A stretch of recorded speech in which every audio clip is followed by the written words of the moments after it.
Dans tous les secteurs, on fait face à des problèmes de recrutement. La tech n'y échappe pas, bien évidemment. On cherche des profils bien spécifiques. Alors, quelles sont ces solutions pour répondre aux besoins urgents de recrutement dans ce secteur? On en parle avec Thomas Bénard, qui est le patron fondateur de Data Recrutement, et Thomas Vergniaud, président fondateur de Wellcode. Avant, je propose qu'on regarde du côté des ponts, des week-ends là, qui vont se prolonger au mois de mai, des vacances aussi de printemps. C'est toujours un moment très agréable. Alors, quand il s'agit de préparer le voyage, ça peut devenir très vite fastidieux. Bonjour Grégory Muratorio, vous êtes le patron et cofondateur de Henry Trip, donc plateforme française qui veut nous aider à préparer toutes ces escapades en France. Pour l'instant, vous êtes sur la France uniquement. Oui. C'est vrai que le départ au voyage, c'est plutôt un moment assez stimulant où on se projette sur la manière dont on va pouvoir s'échapper, les visites qu'on va faire, mais ça peut vite devenir très fastidieux. Quelle est cette difficulté que vous supprimez avec votre plateforme? Tout simplement, il faut rappeler comment on crée un voyage. Il y a deux méthodes à ça. La première, c'est que soit vous passez par une agence de voyage, donc quelqu'un le fait pour vous, soit la deuxième, c'est vous qui le faites. Oui. Votre propre agent de voyage et vous allez scruter sur les différents blogs, les fois réseaux sociaux, toutes les informations. Si je demande à quelqu'un de le faire pour moi et qui ne fait pas partie de ma famille, a priori, ça va me coûter de l'argent. Je vous confirme, ça peut coûter très cher. Donc en général, on prend l'option 1, surtout pour un week-end prolongé. C'est exact. Mais ce n'est pas pour autant que ça vous garantit de trouver tout ce qu'il faut. Et puis ça vous prend beaucoup de temps pour trouver tout ce qu'il faut. Et en fait, avec Henry Trip, c'est tout simplement un travel planner de tout ce qui est activités culturelles et loisirs. Plus de 100 000 activités aujourd'hui référencées. C'est le numéro 1 aujourd'hui en France sur ces activités. Et vous avez la possibilité de sélectionner les activités que vous souhaitiez voir dans votre lieu et vous les ajoutez à un trip. Et si vous avez tout simplement... Mais est-ce que c'est la plus grande difficulté, ça, aujourd'hui, de trouver les lieux à visiter, le patrimoine culturel français, on le connaît? Vous connaissez sûrement les grands lieux, mais vous ne connaissez pas forcément les petits. Quand vous prenez un gros lieu touristique, vous ignorez souvent qu'il y a une dégustation de fer à proximité, qu'il y a par exemple une balade le long de l'eau. Toutes ces choses-là, souvent, sont difficiles à trouver parce qu'il faut savoir quand même que plus de 36% aujourd'hui des activités culturelles et loisirs ne sont pas référencées sur Internet, c'est-à-dire qu'elles disparaissent de Google. Ah. Donc on a un problème de digitalisation. Exactement, de digitalisation. Dans le domaine du tourisme fait en France. partie du troisième secteur le moins digitalisé de France. Oui. Il faut le savoir. Donc c'est quand même aujourd'hui une vraie problématique et c'est là-dessus que nous sommes positionnés avec un travel planner à destination de n'importe qui souhaite partir en voyage. C'est complètement gratuit. Et il y a même la possibilité aussi d'accéder à des trips qui sont déjà faits par des ambassadeurs sur des territoires et qui sont d'ailleurs plutôt fort sympathiques puisqu'ils sont pensés pour visiter en totalité le lieu où vous allez. Alors quand vous dites des trips, c'est-à-dire qu'il s'agit d'itinéraires, c'est pas juste lister en fait l'ensemble des points de vue. D'itinéraires, tout à fait. Et vous avez même la possibilité de passer un package qui est au-dessus, par contre que nous rémunérons, qui sont en fait des guides de voyage complets avec un ensemble d'informations très large, qui va également qui va également sur les restaurants que nous conseillons, les hôtels, etc. Et ça, on appelle ça les expériences. Et vous avez d'ailleurs la possibilité d'en acheter sur Henry Trip. Donc je peux créer mon voyage sur mesure, mon itinéraire, mes points de chute, tout ça. À quel point ça peut être personnalisé par rapport à mes attentes? Complètement personnalisé. C'est-à-dire que... Alors, ça, c'est l'étape numéro 2, mais on en parlera, je pense, sur ce plateau. Mais l'idée à terme, en fait, c'est que vous rentriez un ensemble de données relatives à ce que vous voulez faire, et automatiquement, la plateforme va vous les proposer. Quel type de données? Quel type d'informations? En fait, on est capable, au fur et à mesure de votre parcours, d'identifier que vous préférez, par exemple, des musées, vous préférez, par exemple, faire une activité en plein air, par exemple, l'après-midi. Et naturellement, dans votre parcours utilisateur, la plateforme va apprendre à vous connaître et vous proposer ce type d'activité. Jusqu'où ça va, la personnalisation? Parce que on a l'habitude de dire c'est plutôt un week-end en famille, un week-end à deux, ou plutôt baroudeur. Enfin voilà, tout ça, ces profils, on les connaît, ils existent déjà, ils sont déjà proposés sur les plateformes touristiques. Exact. Est-ce qu'on peut aller plus loin? Aujourd'hui, on parle de l'intelligence artificielle tous les jours, en tout cas dans Smartech. J'imagine que vous pouvez faire une proposition plus intéressante. Exact. Et aujourd'hui, on est en train de développer tout simplement un chatbot qu'on appelle Henry. Et vous discutez directement avec lui, vous l'informez de là où vous voulez aller, de ce que vous aimez, etc. Et il va vous, naturellement, au fur et à mesure de votre discussion, vous construire votre itinéraire. Et c'est ce que nous développons maintenant depuis 1 an. Nous avons d'ailleurs une première version que nous mettons à disposition de nos utilisateurs, je dirais, préférentiels, qui nous ont suivis depuis le départ. Et notre objectif, c'est de le déployer à large échelle. Et est-ce que vous pensez utiliser des briques comme ChatGPT ? Exact. Aujourd'hui, avec l'évolution depuis quelques temps de l'IA, qui a fait un progrès extraordinaire, on avait un programme, par exemple, qu'on avait prévu sur 2 ans. Aujourd'hui, je pense qu'en 1 an, on sera capable de le réaliser. Donc, il y a un énorme travail de veille sur les outils, sur les technologies. Après, c'est pas anodin. Quand je vous dis d'utiliser des briques de ChatGPT, c'est pas anodin. Ça veut dire que ces informations très personnelles sur mes loisirs, mes vacances, vont être confiées à un serveur hébergé aux États-Unis.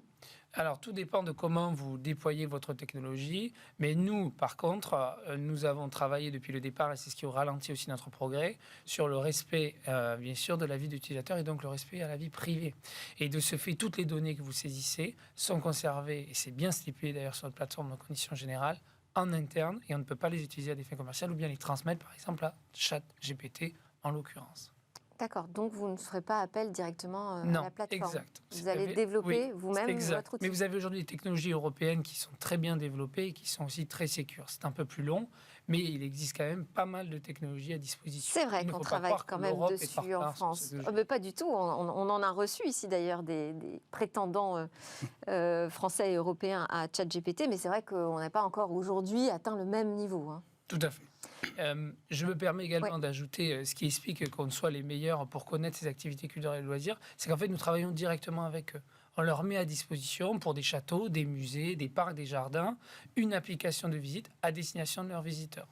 Donc quand le visiteur arrive, il a, au lieu d'avoir un vieil audio guide technologie des années 2000, il a une application de visite, tout simplement. D'accord. Et c'est beaucoup plus. Et qu'est-ce qu'il y a sur cette application alors ? Tout ce qu'il y a dans ce château, dans le parc, dans le jardin. Vous avez un vrai parcours sur une carte interactive avec des informations qui arrivent à la fois sous forme audio, vidéo, podcast évidemment, et on retrouve des petites photos. Vous avez également des petites spécificités avec des quiz qui permettent de, rendre plus ludique en fait le parcours, et ça permet aussi de penser aux enfants parce que souvent dans une activité culturelle, vous allez dans un château, les enfants, les pancartes, ils commencent à en avoir marre. Donc ça permet d'éviter aux parents de se retrouver à gérer en plus les enfants. Ouais, ce qui est fou, c'est de vous entendre parce qu'on se dit, on en est encore là. Parce que là, vous nous parlez à la fois d'un service que vous rendez aux voyageurs, à ceux qui ont envie de préparer leur voyage sur mesure, tout seul et de manière pas trop fastidieuse. Et aussi, vous nous parlez de l'importance de numériser ces métiers du tourisme. Complètement. Il faut savoir que seulement 1% quand même aujourd'hui de ces sites touristiques ont une application de visite. 99% des sites touristiques n'ont pas d'application de visite. Mais peut-être est-ce une question de budget ? C'est une question de budget, oui, principalement. C'est ce que nous avons identifié, mais pas que. Il faut savoir aussi que la technologie des années 2000, qui sont les audioguides, est plutôt facile à maîtriser. Oui. C'est plus simple de faire un audio que vous lancer dans la création d'une application. Donc, c'est ce travail-là que nous avons fait en amont. Et ce qui fait aujourd'hui que nous sommes... Et donc ça vous fait un double modèle économique. D'un côté, un site gratuit pour le grand public. Complètement gratuit, qui permet de mettre en avant nos professionnels avec qui nous travaillons. Et de l'autre, là où par contre nous nous rémunérons, c'est forcément sur la mise à disposition de cette application de visite. Et quand, parce que dans la progression du voyage, je peux directement réserver ma visite, mon hôtel peut-être aussi. Alors tout à fait, vous avez la possibilité au fur et à mesure de votre parcours. Et là, parcours. vous ne prenez pas une marge ? Alors, on récupère en effet une commission, je vais être transparent, une commission sur à chaque fois que vous réservez une chambre, un hôtel, etc. Tout à fait. Ok. Et vous êtes en cours de levée de fonds ?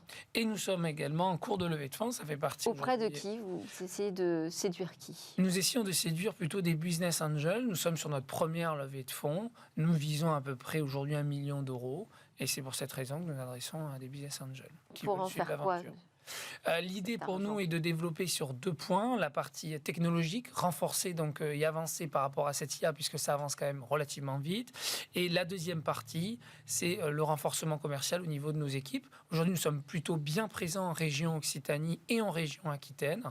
Et l'objectif, c'est de se développer à l'échelle du territoire national. Vous avez aussi pour ambition d'aller un peu plus loin que les frontières de la France Ça sera une question qui se c'est vraiment une application française. HenriTrip, aujourd'hui, c'est le Made in France, pour le voyage en France. Mais nous ouvrons évidemment des pistes de réflexion à l'étranger. Et ça fera partie peut-être d'une seconde rencontre entre nous. Mais pour l'instant, la France reste notre priorité. Très bien. Et alors, je précise quand même que le site, il est ouvert, accessible. Tout à On fait. peut l'utiliser pour préparer là, ses vacances de printemps ou ses week-ends du mois de mai.